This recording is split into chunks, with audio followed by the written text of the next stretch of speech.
రాష్ట్ర వ్యాప్తంగా అన్నా క్యాంటీన్ల వద్ద సందడి నెలకొంది. అన్నా క్యాంటీన్లు పునఃప్రారంభం కావడంతో ప్రజలు హర్షం వ్యక్తం చేస్తున్నారని ఎమ్మెల్యే కొండబాబు చెప్పారు. పేదలకు అన్నం పెట్టాలనే లక్ష్యంతో సీఎం చంద్రబాబు అన్నా క్యాంటీన్లను ప్రారంభించారని తెలిపారు.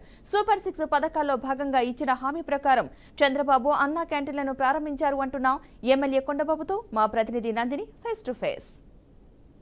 పేదవాడికి పట్టెడు అన్నం పెట్టాలనే లక్ష్యంతో ఆనాడు ఎన్టీ రామారావు పేదవారికి ఉచితంగా అన్నం కూడా పెట్టిన పరిస్థితి ఉంది. అదే బాటలో చంద్రబాబు కూడా 2014లో అన్నా క్యాంటీన్లు ఏర్పాటు చేసి పేదవారికి 3 పూటలు కూడా భోజనం పెట్టిన పరిస్థితి ఉంది. మళ్ళీ 2019 నుంచి 2024 వరకు ఆ పరిస్థితి ఎక్కడ కూడా కనిపించలేదు. పూర్తి స్థాయిలో అన్నా క్యాంటీన్లు అయితే కనుమరుగైన పరిస్థితి అయితే చూసాము.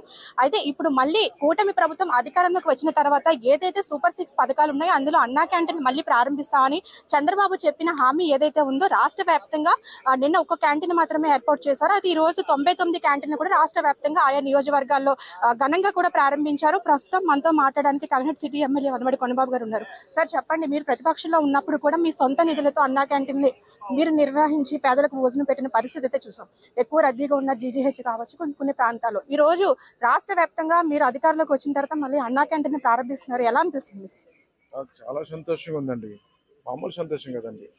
ఈరోజు అన్నా క్యాంటీన్ మళ్ళీ పునఃప్రారంభిస్తే అక్కడికి వెళ్ళి మా చేతుల మీదుగా వాళ్ళకి వడ్డించడం అన్నీ చేసి ఎలా జరుగుతుందో చూద్దాం వెళ్ళాం, ప్రారంభించాం. ఈ రోజున వాళ్ళ కళ్ళల్లో ఆనందం అండి, ఆనందాన్ని వ్యక్తం చేస్తారు, ఏడుస్తున్నారు. నిజంగా 5 సంవత్సరాలు నరకేతన అనుభవించాం అన్నా క్యాంటీన్ లేక. గతంలో అన్నా క్యాంటీన్ భోజనం చేసేవాళ్ళం, టిఫిన్ చేసేవాళ్ళం. ఈరోజు మళ్ళీ ప్రారంభించారు. బాబు చెప్పండి, చంద్రబాబు నాయుడుకి కృతజ్ఞతలు చెప్పండి, మేము చెప్పామని చెప్పండి అని వాళ్ళు ఒక మాట చెప్తున్నారు మాకు. అలాగా మీ అందరికీ తెలుసు. ఈరోజు ఏమంటే అన్నా క్యాంటీన్ లేనప్పుడు వీళ్ళందరూ కూడా ఎక్కడో హోటల్కి వెళ్ళో ఎక్కడికి వెళ్ళో భోజనం చేసే సందర్భాలు ఉంటాయి. 50 రూపాయలు 100 రూపాయలు పెట్టి అలాంటి 5 రూపాయలు భోజనం దొరకగానే ఆనందాన్ని సంతోషాన్ని వ్యక్తం చేస్తారు. అలాంటి అన్నా క్యాంటీన్లు తీస్తారండి. ఎంత దారుణం అంటే ఒక దుర్మార్గ ప్రభుత్వం అంటారు దీన్ని. మరి అంతే కదా, ప్రజలకి అన్నం పెట్టి అన్నా క్యాంటీన్ కూడా తీస్తారు. తమిళనాడులో అమ్మా క్యాంటీన్ పెట్టారు. కన్నాని అలా స్టాలిన్ గారు వచ్చారు, తీలేదే పేదవాడికి అన్నం పెట్టేది. అలాగే మేము కూడా అదే చెప్పాం, ఏమండి అన్నా క్యాంటీన్ తీయొద్దు, చాలా మంది దీని మీద ఆధారపడి అన్నం భోజనం చేస్తున్నారు, టిఫిన్ తింటున్నారని చెప్పి జగన్మోహన్ రెడ్డి ప్రభుత్వం కూడా పేర్లు మార్చుకోండి, జగన్ అన్న క్యాంటీన్ పెట్టుకోండి, వైఎస్ఆర్ క్యాంటీన్ పెట్టుకోండి, ఏదో పెట్టుకుని మార్చుకోమని కూడా చెప్పామండి. ప్రజల పక్షాన మాట్లాడడం, కానీ లెక్క చేయలేదు. సార్ 2019లో ఏదైతే అన్నా క్యాంటీన్లు తొలగించి సరైన ప్రాంతాల్లో పెట్టలేదని జగన్మోహన్ రెడ్డి అన్నారు. కానీ మన కాకినాడ ఈ 5 క్యాంటీన్లు చూసుకుంటే ముఖ్యంగా సినిమా రోడ్ అంతా స్లమ్ ఏరియా, అన్ని కూడా షాపింగ్ కాంప్లెక్స్ లో అక్కడ కూలీ పనులు చేసుకునే వాళ్ళు ఉంటారు. అలా అన్నమ్మ గారి చూసుకోవచ్చు, ఇక్కడ జన్మభూమి పార్క్ చూసుకోవచ్చు. ఇవన్నీ కూడా మేజర్ గా ఉపయోగపడే క్యాంటీన్లే పెట్టారు. కానీ ఎందుకు ఆ రోజు అలా పెట్టాం? ఉపయోగపడే ప్రాంతాల్లో పెట్టలేదని జగన్మోహన్ రెడ్డి చెప్పారండి. ఒకసారి కాకినాడ తీసుకోండి, డైరీ ఫార్మ్ సెంటర్ కార్మికులు ఉంటారండి, అంతా కూడా లారీ వాళ్ళు, పోర్ట్ కార్మికులు అందరూ ఉంటారు. స్లమ్ ఏరియా అంతా పేదవాళ్ళు ఉండే ప్రాంతం. అదేవిధంగా పెద్ద మార్కెట్లో పెట్టాం, అక్కడ ఎక్కడెక్కడి నుంచో వ్యాపారస్తులు వస్తారు చాలామంది, అక్కడ అందరూ కూడా మార్కెట్ జరుగుతుంటుంది. అది కూడా సినిమా రోడ్డు పక్కన చూస్తే వ్యాపారస్తులు, వ్యాపార కూడలంతా కూడా వేలాది మంది వచ్చిపోతూ ఉంటారు అక్కడ. అలాంటి వాళ్ళకి అక్కడ పెట్టాం. జగన్నాథపురం అదంతా కూడా వెనకబడిన ప్రాంతం, మీకు అందరూ తెలుసు. అక్కడ కూడా కార్మికులు, ఆటో కార్మికులు, వాళ్ళు అనేక కార్మికులు ఉన్నారు, వాళ్ళకు ఉపయోగపడేలా పెట్టాం. అదేవిధంగా సంత తెరువు దగ్గరకు వస్తే విద్యార్థులు భోజనం చేస్తున్నారండి, స్టూడెంట్స్. మేము ఎంతో మందికి మెస్సులు పెట్టి మెస్సుల ద్వారా చీటీలు ఇస్తాం. స్వచ్ఛంద సేవా సంస్థలు ఉన్నాయి, వాళ్ళు పెడుతుంటారు. అలాగే ఇంకా కొన్ని వందల మంది వచ్చేస్తున్నారు. ఇప్పుడు ట్రెండ్ ఏంటంటే అన్నా క్యాంటీన్లు కూడా ఎల్లో రంగు వేశారన్నది ఒక నడుస్తుంది. సార్ ఏం చెప్తారు? అంటే వైసీపీలో వేసుకోలేదంటారా? అన్నా క్యాంటీన్ రంగు అండి పసుపు కుంకుమ అండి. చూడండి, ఎరుపు పసుపు ఉంటుందండి, అది శుభసూచకం. మనం ప్రారంభించడానికి వెళ్ళేటప్పుడు అక్కడ ఏ ప్రారంభించినా ముందు పసుపు కుంకుమ పట్టుకొస్తారు.